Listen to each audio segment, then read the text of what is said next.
For God's sake, this man cannot remain in power. As you know, and as you've heard us say repeatedly, we do not have a strategy of regime change in Russia or anywhere else for that matter. That was President Biden declaring, it seemed unequivocally this weekend, that Vladimir Putin cannot remain in power, but the Secretary of State and others in the White House walking back that statement. And you heard not just the Secretary of State, but also the U.S. ambassador to NATO on this program earlier this hour. So, Congressman, let me start with you.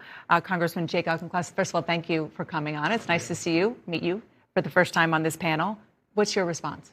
The administration has been clear that regime change is not U.S. policy, and this should not undercut a powerful speech from President Biden.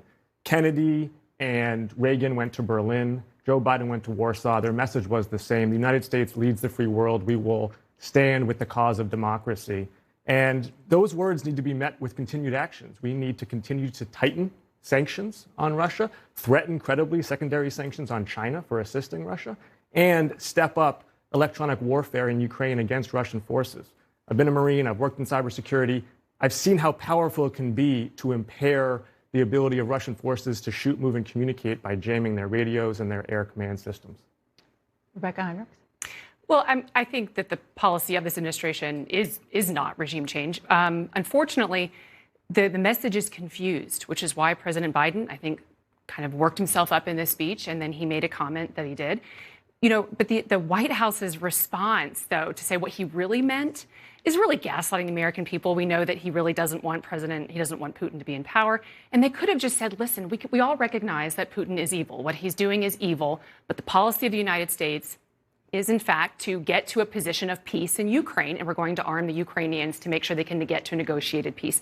The other thing I would say, too, is this isn't his only gaffe. President Biden also made the gaffe about sending the 82nd Airborne into Ukraine, which we're not doing. And he also said that the United States would respond in kind if there was a chemical weapons attack on the part of Russia.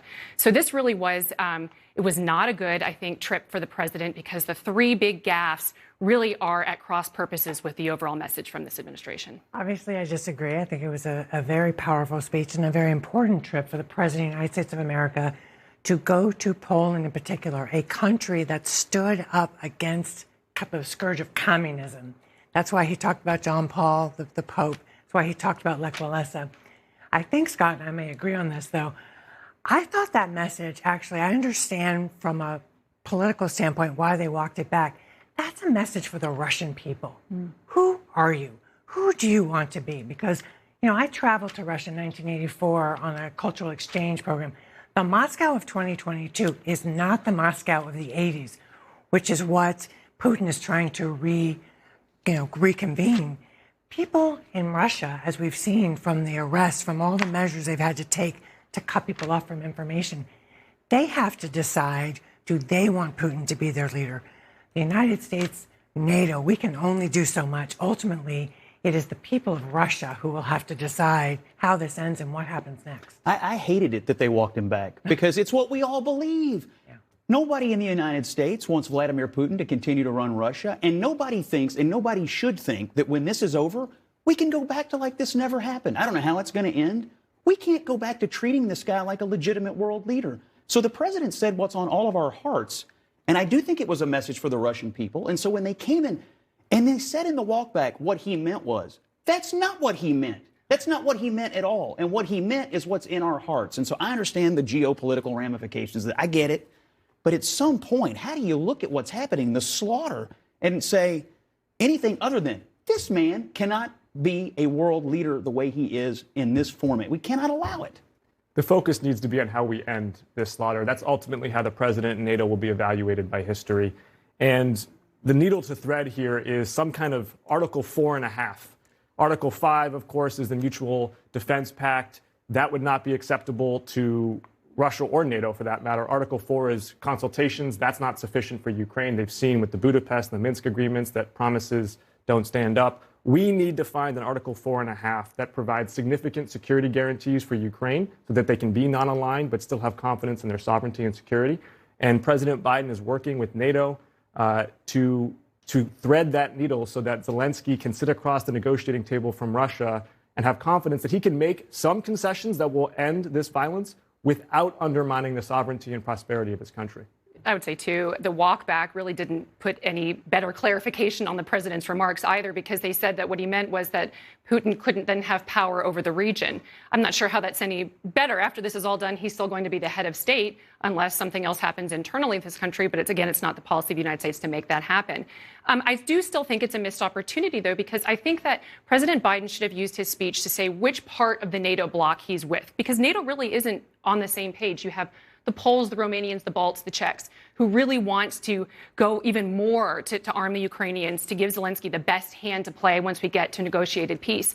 But instead, President Biden really kind of had this vapid transatlantic unity type remark without picking a hard side. I think he should have done that to unite the bloc, to get us to a policy that's more fruitful. But that's part of leadership. Part of leadership is you push, you try to create the political space for others to come with you. Remember that for this president, you've got to get the American people there. You've got to get Congress there. Congress has done quite a bit. And you've got to get the NATO allies there and the rest of the world who is watching how we handle this. So I think he's been very adept at trying to create the political space to maneuver within the confines that Congress has given him. The Ukrainians need two things. They need us to help them win. Managing their decline is not what they need. They need us to help them win. They need more. But also, they need us to inspire the Russian people to put this guy where he belongs. And so when the White House staff walks back the commander-in-chief of the United States, it degrades Joe Biden's ability to inspire that population. So I wish they would have thought twice about that, because I really think it hurt him. Well, Karen, as a former Democratic staffer, somebody who's worked at senior positions on campaigns and in policy settings, what did you make of that, the walk back? Well, it had the feeling of, it was a beautiful speech. He made the comment, when you hear it, you knew that was not the message of the speech. And so you could almost see the staffers sort of getting ready to go walk it back. But I have to say, with Scott, I agree. I would not have, I understand the geopolitics. I might have tried to say it a little differently. I might have tried to say, of course, he's not talking about regime change, but we are saying to the Russian people, you have to take control here. You have a role to play here. But having been in that position, I think they felt like the most immediate need was to make sure our allies were comfortable. Let's switch gears for a minute to President Putin. And I want to play something that he said this past week that was odd. I'll just leave it there, and then we'll talk about it. Children's book writer J.K. Rowling was recently cancelled because she, the author of books that spread far and wide in hundreds of millions of copies, did not please the fans of the so-called gender freedoms. Today, they are trying to cancel a whole 1,000-year-old country, our people. I am talking about the increasing discrimination of everything related to Russia, about this trend which is unfolding in a number of Western states. Okay, obviously, on its face, the idea of the Russian president saying that he's a victim of cancel culture is ridiculous. We should note that J.K. Rowling responded saying, in a tweet, saying critiques of Western cancel culture are possibly not best made by those currently slaughtering civilians for the crime of resistance or who jail and poison their critics. # I stand with Ukraine.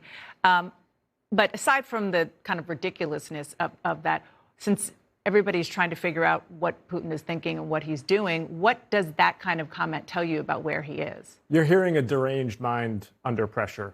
It should not be understated how damaging U.S. sanctions, global sanctions, have been on the Russian economy. The ruble has cratered in large measure because of the central bank sanctions put together by the United States. And the Russian economy has taken a bigger hit in this 1 month than the U.S. economy ever took in any given year of the Great Depression. There is panic on the streets of Russia. And while he is an autocrat, he is subject to public opinion in Russia. And he is under significant pressure right now and is looking for an off-ramp. We need to work with Ukraine and indeed with China to provide that off-ramp for him. Rebecca, 25 seconds left. No, I think Vladimir Putin is most guilty of canceling Russia, if anybody is. I mean, he's the one who has really set his country back. This is going to be a strategic loss, I think, for Russia in the end. I think some of this, this idiotic kind of Russophobia kind of coming out, canceling Tolstoy and Dostoevsky and Russian ballet dancers, of course, is wrong and misplaced. But he does not represent the beauty of Russian culture. And so, again, I agree that his comments should not be taken seriously. He's trying to align himself with the people in the United States who are whining about cancel culture all the time. Don't fall for it. Okay. It's a nice way to end it. Thank you so much, all of you. Great to